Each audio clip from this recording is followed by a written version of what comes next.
Greg Smith, our local MP, thank you ever so much for coming on the QuadCast and taking time out of your busy schedule today. Pleasure to be here. Thank you so much. You've made me ditch my flat cap and put a tie on, which is unique. So my friends later, when I post about the podcast, won't be able to say that I'm going to go and run a fruit and veg stall after it. So thanks very much for that. Well, I'm only wearing a tie because I've got to go and film for the BBC afterwards. I mean, I normally dress more appropriately for the Buckinghamshire countryside. Well, my son said this morning before school, and I put my overcoat on and my scarf, that I look like the American guy out of Cool Runnings. I was trying to think who he was talking about, and he said, then I realised he was talking about John Candy. That's not flattering. No, it wasn't really that good a start to the day, but he's getting better. Obviously, QuadCast is about hospitality, and there's lots for us to discuss, hopefully, in the next sort of half hour about hospitality. I wanted to start off, obviously, your constituency MP and your constituency MP for the building we're in here, our head office in Stokenchurch. You've been out and about, no doubt, talking to people in hospitality, a lot of rural pubs and so on. What's your take on some of the challenges they're experiencing at the moment? I've been around a lot of hospitality businesses across the mid-Buckinghamshire constituency, and the message is pretty similar everywhere you go, whether it's a village pub or cafe, coffee shop, restaurant on a high street like Wendover, Princes Risborough, Great Missenden.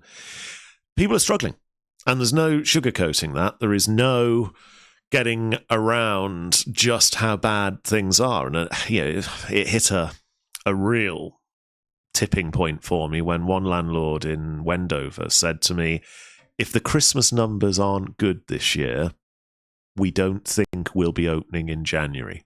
And that wasn't just for the month. That wasn't to try and placate all of this dry January nonsense. It was this will be it. Unless our busy time Christmas comes good, curtains. And that's just horrifying. And that's a pub that's actually been in the same family for multiple generations now.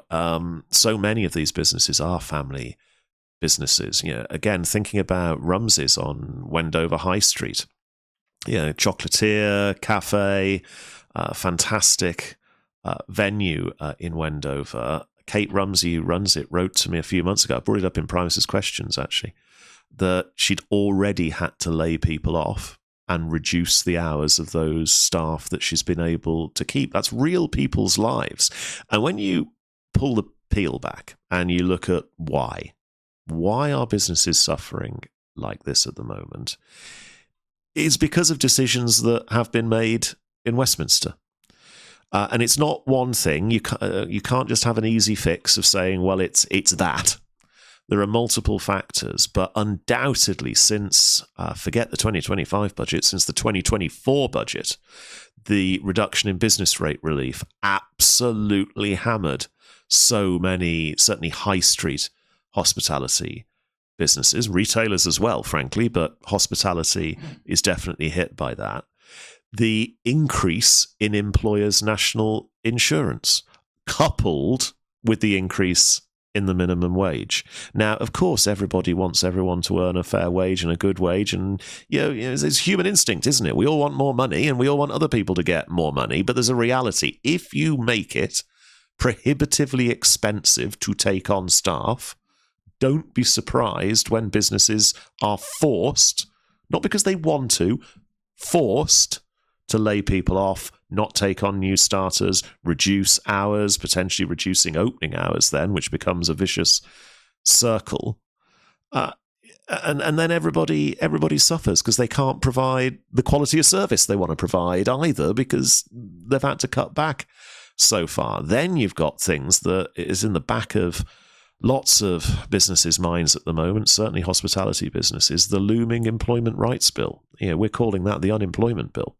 And whilst there's been a big concession moving from day one rights on probation to 6 months, that's still, the way I put it, I was actually the shadow business minister on that bill when it was in committee in the House of Commons. I've been moved to the shadow energy team now. But in committee, I kept pushing the government to try and understand that essentially what those day one rights and everything else in that bill does is it essentially says to employers, don't take a risk. And that affects actually some of the most marginalized and vulnerable in our society. Maybe someone who did something stupid, went to prison, is trying to rehabilitate themselves and get back into work. Well, if an employer can't reasonably dismiss them if it doesn't work out, they're not going to take that risk. Or perhaps the young guy or the young girl that's had a tough start in life, maybe they've got a learning disability or something like that, but they want a job, they want to succeed, they want to be part of something, but maybe there are question marks of can they really do it? Well, it's going to tell employers, don't take that risk. And that's going to leave a lot of people on the scrap heap, which they don't deserve to be on. And certainly hospitality won't be taking those risks on people. I can tell you for a fact that in this business, it's not just hospitality. It's everyone, yeah. It's the suppliers as well to hospitality. Yep. Everyone. We are in exactly that boat. So I totally appreciate that. That bill is something that everyone who owns a small business is aware of and quite frankly are concerned about, I think. I don't think it's been thought of in this small business realm. It's certainly something that's come from the unions. But it's another thing, isn't it? That people have got to be concerned about. The last few days in the media, though, have really, on social media in our sphere, have really, the government have managed to paper over what they actually did with the rates, I think, in the budget. There was a letter that's been written to the Chancellor by the Campaign for Real Ale that has essentially laid out that we're now at the point where almost all small pubs, restaurants, etc., their rates are likely to increase. Mainly because of the way that they've done it. You're obviously in opposition at the minute. What do you think should be done differently, other than saying, well, we shouldn't be doing the rates? You say, but it is a great question, and there isn't one straightforward answer to that. My party had a pretty crushing defeat in 2024, and we're rebuilding from that. We're doing something that political parties only really do twice a century, the full roll back to base principles and rebuild. We last did it in the 1970s. Labour last did it in the 1990s under Tony Blair. Now, we have started that process, and we are definitely focused on how do you create growth. And the way you create growth is you rely on people to take a risk, to be entrepreneurs, to risk potentially everything to start a business, be it a coffee shop or taking over the lease of a pub or any other business, frankly. And the barriers to that are clearly significant. Now, the first big policy we've announced on that is to take hospitality businesses, the vast majority of them across the country, out of business rates altogether, because we see, from what we hear on the ground in this constituency and around the whole country, is that dead amount of cash that just has to go on business rates every month. You're not really getting anything at all for it. You don't even get your bins emptied. I mean, at least those of us that are struggling under council tax across the country, at least we get our bins emptied. You might moan about the potholes and so on, but at least the bin just more or less gets emptied.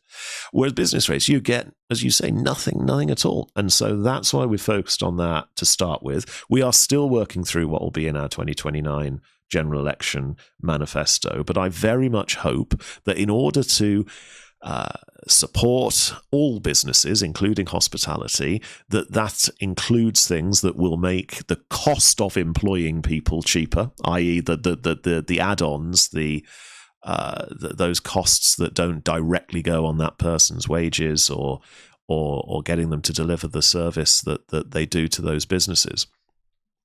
And that essentially puts the flag up the pole that says, if you're an entrepreneur, if you want to take a risk, do it. The government will back you to do it. Because right now, and actually arguably probably since the pandemic, we've been in a bit of a sticking plaster environment where schemes have come and gone to try and support businesses. And I think a lot of the COVID schemes actually did keep a lot of pubs and hospitality businesses afloat, although it is devastating that so many have also closed, and we've got a pub closing a day in this country at the moment. But the unpicking of some of those COVID measures, such as business rates relief, is being done right now by a government that hasn't understood that the sector hasn't actually recovered from the pandemic yet. People's patterns have changed. Their spending confidence has changed. And you look at the bar of a pub these days, and most landlords tell me that whereas you used to get a crowd at 5 p.m. that had come in for 3 or 4 pints, they're now having 1 or 2 pints. And maybe they're not ordering a starter anymore when they used to have the full 3 courses, whatever it might be. And whilst we're still in that position where people's habits, certainly their social habits, haven't recovered to pre-pandemic levels, well, it's no time to be pulling back the schemes that supported those businesses. I think that's a really good point you've touched on there, is on top of all the problems with is people's habits have changed. I was talking to a parent at my children's school at a birthday party, and this guy, very successful chap, he said, well, I used to go to the pub and I used to meet up with my mates and have a couple of pints, and especially on a Friday and all this. And now I see it as a place where I might go once a month and have a meal. Well, that's great, but that's no good to the pub landlord who has relied on your 2 or 3 pints every week, and the fact that you still came in for meals. So it's and there'll always be a few people like myself who insist on going to the pub 3 or 4 times a week.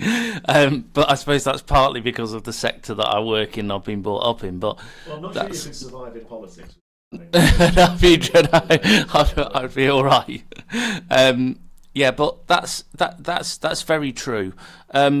You've obviously been an MP right throughout the pandemic, and then see it out. What were your coming out of the pandemic? Was a very strange time, and I think it was a strange time in hospitality because, for example, us as a business, we'd had to put all these things in place that people don't think about. So we had to put the fact that people could then order at their table on their phone. That hasn't really gone away, if I'm honest. That's stayed. Habits have changed, and so on. I just feel that on top of everything else is a real kick in the teeth. I hear what you're saying about the rates. One thing the Liberal Democrats have put forward, and you could say it's a headline, it's a thing that you can say when you're in opposition and you've got 80 seats, is a reduction in VAT. Yeah. Where would you stand on that for hospitality?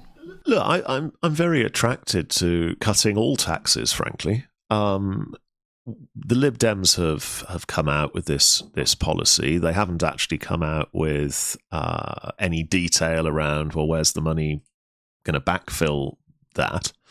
So let's talk in core principles. Yeah. What are the taxes that really hit hospitality? Business rates, as we've discussed already, is a huge one. Employers' national insurance is a massive one because that's a direct tax on jobs, on the affordability of staff, which will impact whether your product, the pint or glass of wine or fish and chips or whatever it might be, is ultimately going to cost the pass on to the consumer as to whether they can afford it or not. And then you also got VAT. Now, throughout the pandemic, I was an early pusher for the reduction in VAT that we got as a temporary measure. And certainly I would never argue that really it was a good time to put it back up because you've got with VAT that flexibility to say to those businesses, right, you can either keep your prices the same because your customers are still happy to pay them, and that will make up for some of the other losses that are potentially not making the business viable. or to get you, frankly, from break even to some modest profitability. Yeah. Or if price is the problem and you are losing customers and therefore aren't viable because people aren't coming in and eating or drinking with you, well, you can use the VAT reduction to reduce the prices to get more footfall through. And so it is an attractive tax to reduce, that you can see the positivity to a business of having that flexibility. I have no doubt my party will be looking at all of these proposals as we put our fiscal plans together for the next general election. That's at least 2 years away. I suspect the reality is actually 3.5 years away, as long as they can. I mean, look how they're tanking. I mean, the country could do with the general election to get rid of them, but we've got to work with the cards we've been dealt, and it's a 5-year parliament they could go on for. We will look at every single fiscal step that we could take to support business. We're just not yet at a point where we can announce everything, because that hard work is being done to come up with what we can afford. The biggest thing we are pushing is that the country as a whole needs to live within its means. And some of the announcements we have made so far have very much focused on how we get the country back to a point where we live within our means. A lot of that actually focuses on the amount of money we're spending on welfare. Some of that, for example, one of the other measures that we have already looked at and costed and worked out how we can do it is to get the number of civil servants back down to 2016 levels. That would save multiple billions of pounds. It's not like saying we're going to cut it back to the Victorian days or anything silly like that. Just 2016 levels. And within our golden economic rule, where half of savings will go to paying down the debt and reducing the deficit, the other half going into things like tax cuts that we've announced around stamp duty, and we've announced around the business rates elimination for so many businesses. Hopefully we can build on that and find the way that we can put in more measures that the hospitality sector tell us that you need to see. Well, the reason I bring VAT up is there's a picture on the wall here of me outside Ginger Wings on Marlow High Street. Yeah. That's Jack and Lee, who run Ginger Wings. Two young guys who have put their lot really into the business. Marlow High Street, obviously extremely high rates, rents, whatever. And the first thing when you ask Jack, he's got a very famous father as well, Heston Blumenthal, that he'd want was VAT cut. So there you go. So that's just going from the horse's mouth. So believe me, it is not a new argument to me. I have heard it many times. Personally speaking, I very much hope we can get to a place where that is something that, as a party, we can offer at the next general election. But the very worst thing that any political party can really do is drip out a fiscal package, because you never know what is going to happen down the road. You never know whether, fingers crossed, please God, don't let there be another pandemic, but something of that scale happening, or war, or there's an increasingly dangerous world. We don't know what is round the corner on that front. And so whilst we've been able to just push the edges a little bit to start to show the direction of travel that the Conservative Party wants to take in the future with the stamp duty announcement, the golden economic rule, etc., it would be foolish to lay out in 2025 or early 2026 the whole pitch for 2029. Yeah, I can appreciate that. You mentioned 2016. Something happened in 2016, which was the Brexit vote. Yep. We, hands up, we sit on opposite sides of the fence on Brexit. What do you think the benefits have been to hospitality of Brexit in the 9 years since the vote, and less than that, obviously, since we actually left the European Union? So the first thing to always reflect on Brexit is that the mere act of leaving the European Union isn't necessarily going to deliver anything at all. It's what you do with the freedoms that you get from not being tied to somebody else's rules, not being tied to other people's or other countries' trade agreements with the rest of the world, such as they exist. And there's equally no getting around the fact that when the formal act of leaving and when the Trade and Cooperation Agreement came into force as the new free trade agreement between the United Kingdom and the European Union, we were in the middle of the pandemic. And so a lot of things got tied up between the two happening concurrently. And not enough was done, and this is a criticism of my own side as much as anything else, to properly live up to the newfound freedoms that we had from Brexit. And it's only actually now that some of the new trade deals, the accession to the CPTPP, what looks like will become a full trade deal with India, are coming through. Now, the benefits to hospitality from those will be, I think, quite deep for some sectors and probably nothing at all for others. I would say that the free flow of food and drink between new markets will ultimately benefit the supply chains of hospitality. Well, it depends what you're looking to do. So there's no getting around the power of Scotch whisky to the UK economy, and our ability to do proper free trade deals or better trade deals with other markets certainly helps the Scotch whisky industry get Scotch whisky as a premium product, not a box them up and stack them high product around the world, out into the Far East, into the Middle East, into the Americas, South America, as well as the United States, which was already a fairly good market for Scotch whisky, but could certainly still do a lot better. And that ultimately will help those supply chains that are equally feeding into UK hospitality. Okay.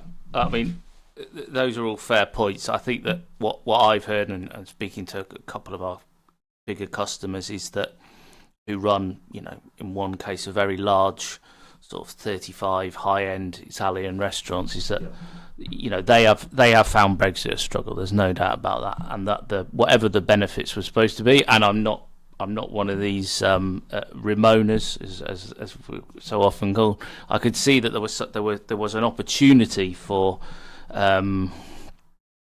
positive things to come out of Brexit, and I think that you're probably right in that even the ardent Brexiteer would struggle to argue that they haven't yet been fulfilled, and maybe that is something that needs to change. Some of them have, some of them haven't. I mean, from hospitality, probably no, not yet. In other perspectives, actually, to remember the pandemic, we wouldn't have been able to open up as quickly as we did and be one of the first major economies to lift pandemic restrictions if we'd still been in the European Union, because our ability to be outside the EU medicines regulations meant we could give a much faster recognition, still safe, still going through the proper scientific processes and medical processes for our vaccination program, which meant the UK was one of the first to be open again and trading again and hosting the big events, such as the British Grand Prix here in Buckinghamshire. Certainly, the Buckinghamshire half of Silverstone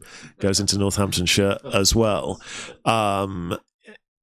As well as getting the pubs open and with Eat Out to help out and so on happening concurrently with that.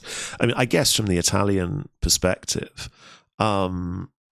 yes, there have been some challenges in importing certainly EU meats and fresh produce. However, I mean, what I would argue, there was a Labour MP that stood up in a question time 3 or 4 months ago, maybe just before the summer actually, bemoaning the fact that his local deli was struggling to get Spanish pork products onto the shelves of one of his West London delis. And it did strike me at one point, though. It's like, we do pretty good pork products as well. There's pretty good British charcuterie, and as well as your good old classic cuts. And I would argue really very strongly that you can produce the most incredible Italian recipes and tasty food using British meat.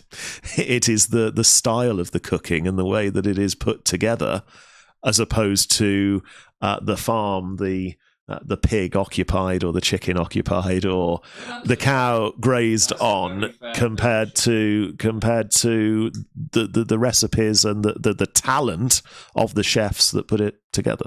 And also, of course, we're in this age of, are we going to net zero or not?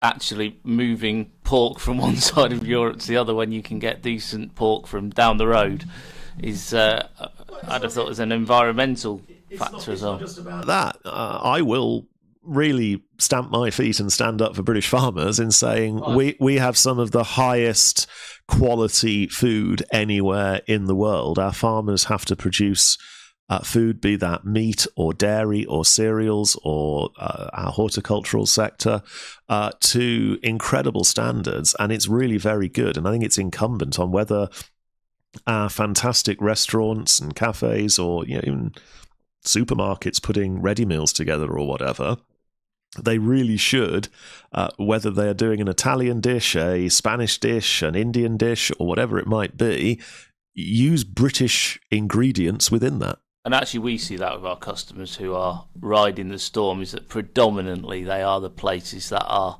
In fact, Max is over here doing the sound. Say our first trip on this was across the Peak District, wasn't it? To the Tickle Trout up in Barlow. And Chris actually has his own vegetable farm there, so all the stuff comes straight off, and we were there just as this sort of little truck came in with the lettuce and everything, and that's, and he's doing very well. So I take your point on that. That's a very fair point, Greg. And actually, I tell you what is popular with a lot of people. I can think of a pub in my constituency that directly does this, the Dinton Hermit, which isn't in Dinton, it's in Ford, even though the villages are very close. They've got their own market garden at the pub. A lot of the vegetables that are served on your plate when you go for lunch or dinner there have been grown literally within the grounds of the pub, and that's very popular with the punter. Yeah. That's a very good way of swinging Brexit round to a success, I think. We're going to wrap up now.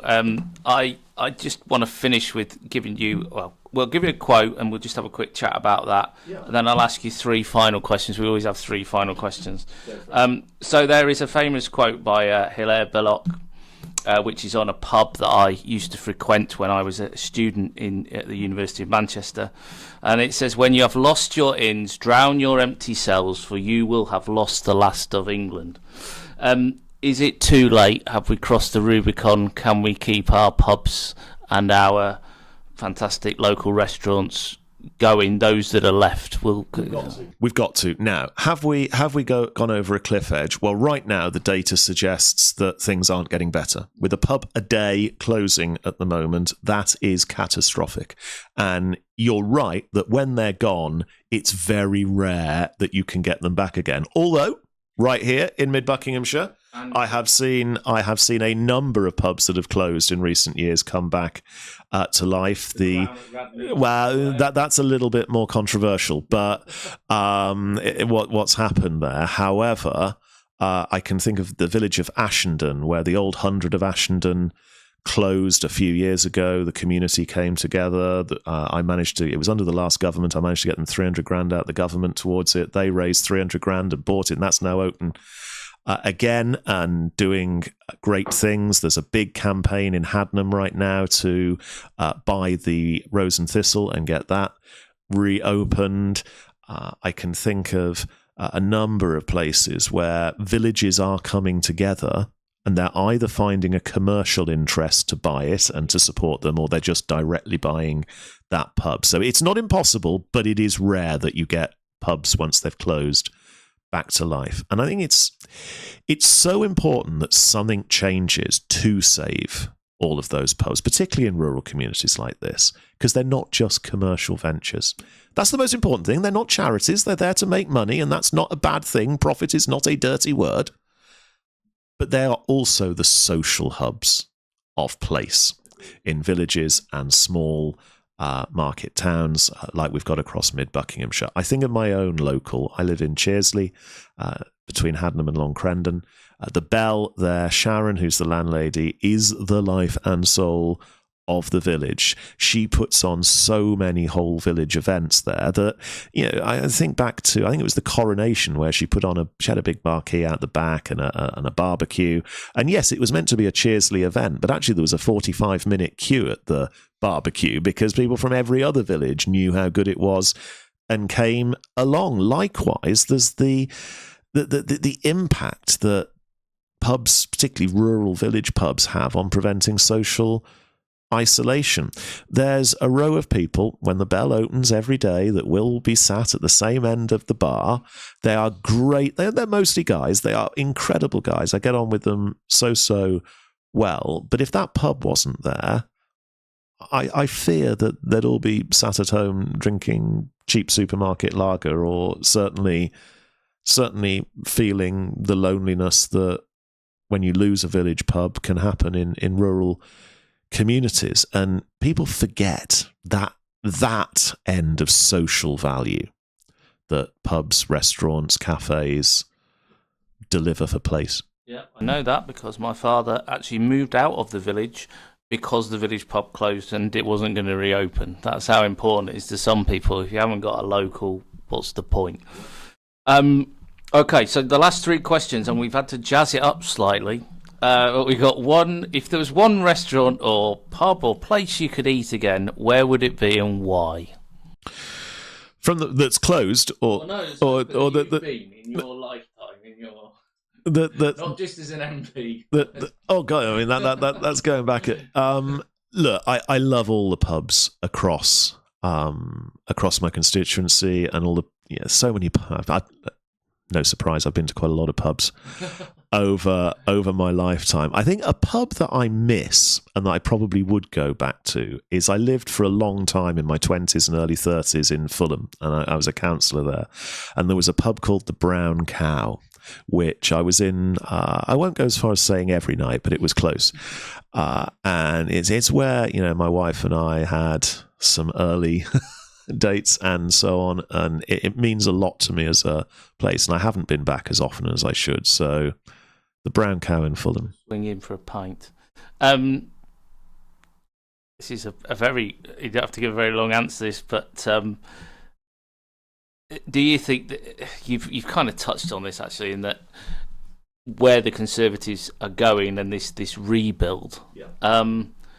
What do you think needs to happen next with your rebuild? Where do you think that's going to take you? Obviously, your leader had, I think it's fair to say, I did watch the budget. I think you were sat next to the former Chancellor during it, were you, Jeremy Hunt? Yeah. And I think it's fair to say that your leader performed fairly well in her response. What do you think needs to happen next? So we've set ourselves on this programme, and there's no instant gratification in politics when you've dropped to the sort of low we dropped in July 2024. We've got to stick to that plan. It'd be very easy for us to suddenly become complacent. The Labour government's become so unpopular, and hope is not a strategy, though. We've got to stick to our plan. We've got to stick to the real hard work that we are doing to rebuild the right to be heard, to rebuild the right to be trusted again, and put in place a platform that can excite the British people about voting Conservative again. And that platform, to me, needs to be pro-business, pro-entrepreneur, pro the risk taker, pro those that actually get up in the morning and go out and do something productive to grow this economy, to create jobs, to create wealth, to create prosperity. If we can put together a message and a platform that is absolutely deliverable on that, that's what will give me a spring in my step as I get back onto those doorsteps ahead of the next general election. And then the question that Max really wants to know is, because we have been following your social media, and we didn't realise that you were such a great darts player.